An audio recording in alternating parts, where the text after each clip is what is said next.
Bienvenue à Mangabadas. Alors, dans cette vidéo, on va faire une spéciale Boruson Kentaro Miura. Ils ont fait une collaboration dans les années 1989-1990 avec trois titres, donc Japan, Horo et Horoden.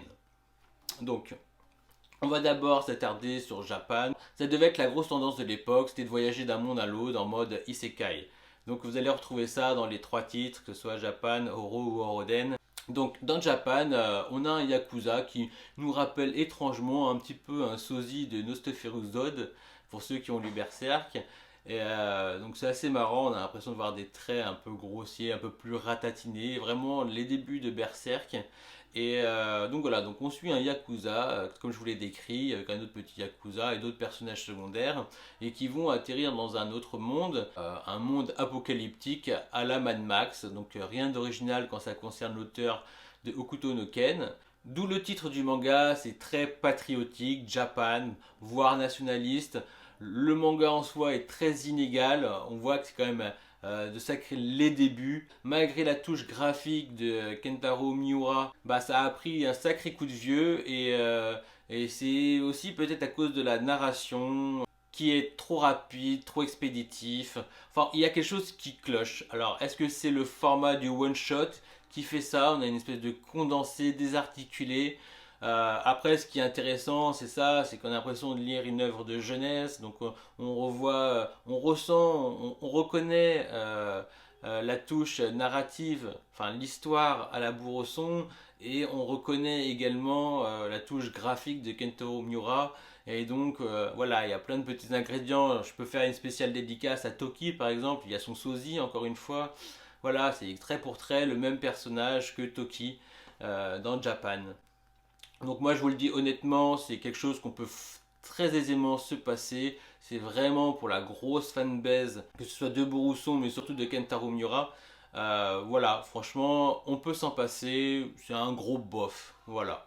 Et puis on va s'attarder sur Oro. Je suis averti, c'est encore l'histoire de deux personnes qui vont se retrouver dans un autre monde. Ils atterrissent en Chine, mais dans un autre temps, un peu avant la grande invasion mongole. Donc je suis pas très rassuré quant à le rythme du one shot et forcé de reconnaître que c'est bien traité. Bien mieux que Japan. Donc on s'attache aux personnages, ils sont bien traités dans un minimum de temps, et ça c'est quand même assez bien fait. Et puis on a le droit de très bonnes scènes de combat. Donc vraiment c'est une lecture qui se fait très facilement et qui est plaisante et qui est bien articulée, même si ça va vite, il faut le reconnaître.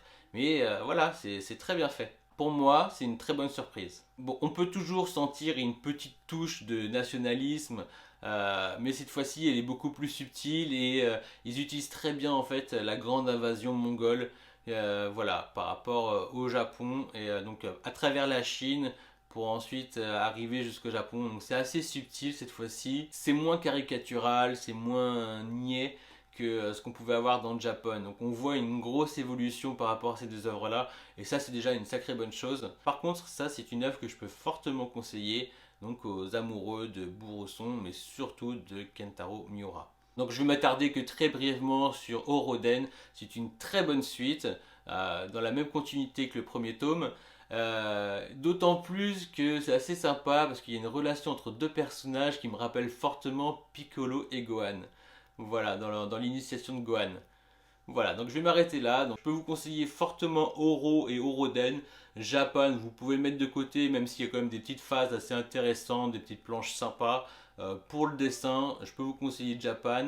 Il a un côté rétro, mais après, au niveau de la narration, enfin, ça va trop vite. C'est pas très bien fait. Voilà, c'est pas très intéressant. Sur ce, je vous dis à bientôt en espérant que la vidéo vous a plu. N'hésitez pas à vous abonner et je vous dis ciao!